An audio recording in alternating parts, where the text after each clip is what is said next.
It's the reassurance that is needed that should something happen that is unexpected, that the money is there to make sure that because of climate change, they're monitoring the cliffs, but,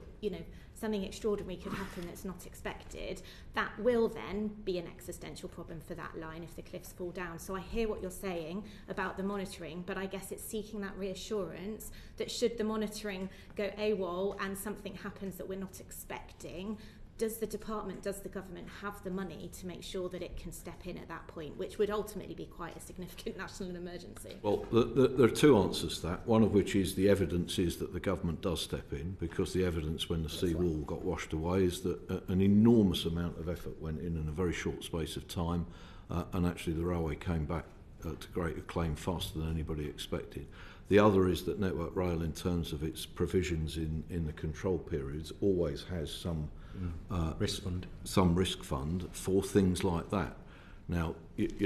unless we have some cataclysm, then actually the odd bit of cliff falling down can be remedied by the odd bit of repair to keep the railway going. What I think is the last stage of this is looking at longer term how you would stabilise this, and it might even